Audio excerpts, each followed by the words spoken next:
I love talking about the polarity of life, and particularly those of us who are on a bit of a life journey or spiritual journey. And this time I want to discuss some of the things that I've found have been traps. They're things that I've noticed in myself and I've noticed in other people. And they're kind of funny, really, because once the trap becomes obvious, it doesn't trap us anymore. So let me go into that a little more. So it's very common, especially if we've had a religious upbringing or a very moral upbringing where we're taught that being good is very important, and that if we're not good, we're going to be punished somehow. And even from families that aren't particularly religiously inclined, there can be still a very strong morality or code about how we're supposed to behave. And done appropriately, done correctly, that is natural to us. And as children, we learn our morality from our parents, from the early life figures, the influences of our early life. And so we learn qualities that we can embrace, but sometimes there's other parts of us that we learn that we kind of figure out later on, oh no, I don't really want to show that. So we call that the shadow side. And part of being on the spiritual journey is uncovering these things. So anyone who's really looking at themselves and wanting to grow will usually come to shadow work. So shadow work is, it's if you like, it's the hidden yin. It's the dark side, the inner world, the cave experience. And unless we kind of are able to go in there and have a look at it and bring it out and acknowledge it and embrace it and be okay with it, it controls us. And it can make life really crap if we don't know we're operating out of these shadow aspects. But once we do know, then it's kind of like, oh yeah, here I go. I can see this part of me playing its little game here, and we can pull back. And we don't get dragged down by this hijacked pattern inside of us. So I'd like to discuss a few of these patterns that I've observed in myself and I observe in other people over the years. So there's several of them. So one of them is being the winner. So our modern world tends to want to say, if you're a loser, you're no good. So you've got to be able to win. You've got to get out there and you've got to kick life. You've got to get in there. And it's a very aggressive, toxic, masculine, if you like, way to approach life. But I'm not saying that it's not appropriate to be assertive, but it isn't appropriate in life if we're going to come across as aggressive. And so the winner attitude can take us too far to the point where it's aggressive.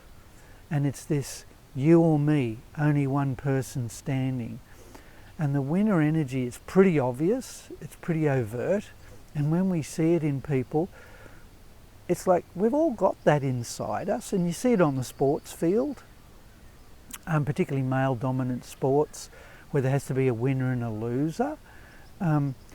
Like if it's done in an appropriate way, the winners acknowledge that we're all in this game together, and yeah, we've won this round, but we may not be the winners next time. So there can be a humility in winning.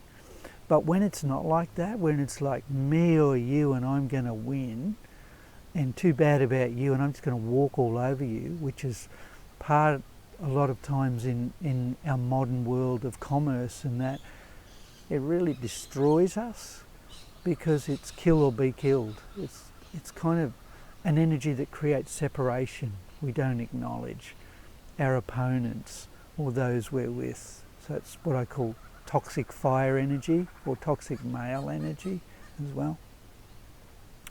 So that's the winner. So if we acknowledge the winner inside of us and allow it to be there, but not allow it to run the show, then we can go, yeah, cool. There's times when I need to push forward and win, And there's times when I need to acknowledge that someone's beaten me in this round or is better than me, and that's okay.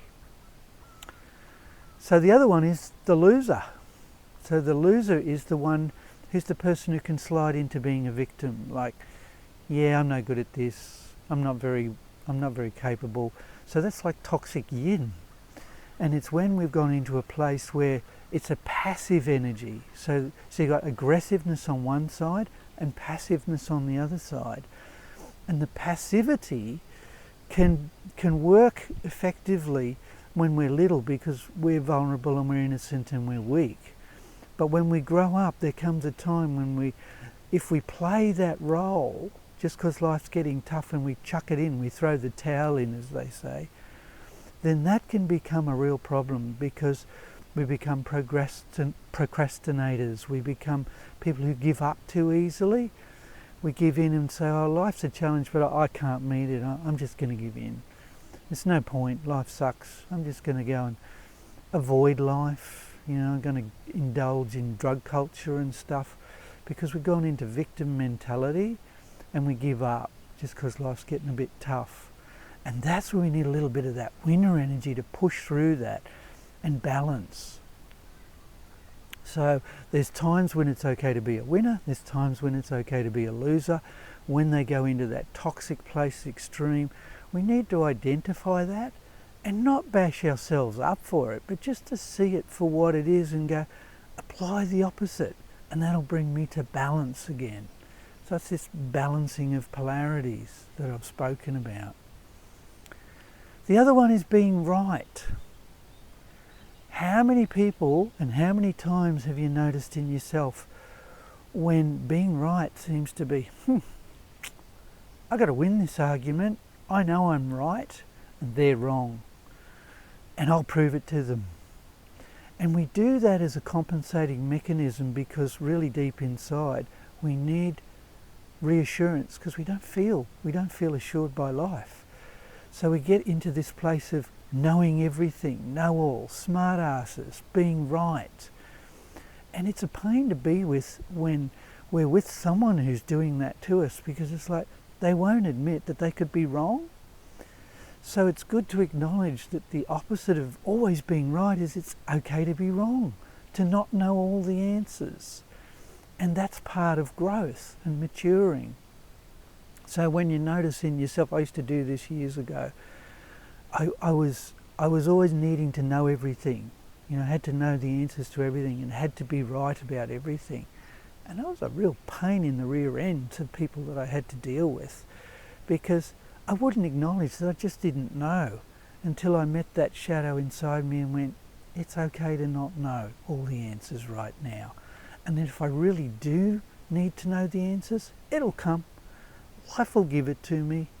And I don't need to be Mr. Smartass, So another one is being Mr. Tough or Mrs. Tough or Ms. Tough or whatever gender we're playing with.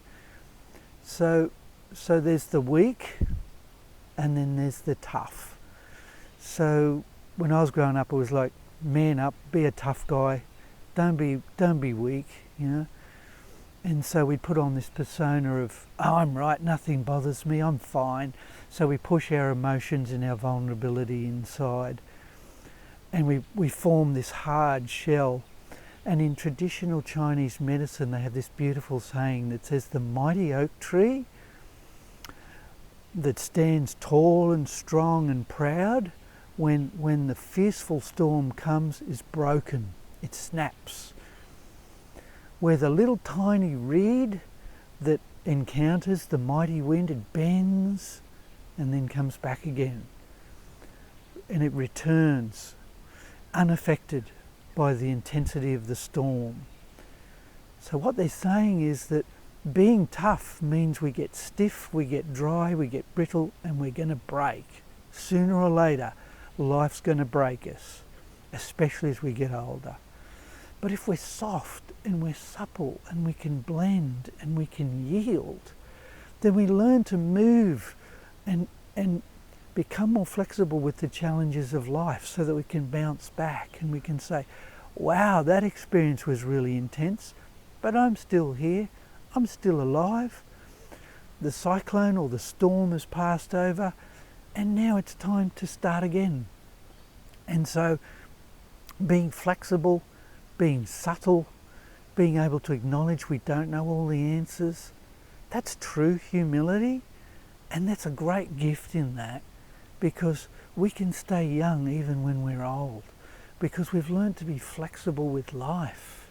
We learn to be flexible in our body and in our mind and in our spirit, so that our soul gains its full gift. It gains its full wisdom that it's here to experience by having this physical journey.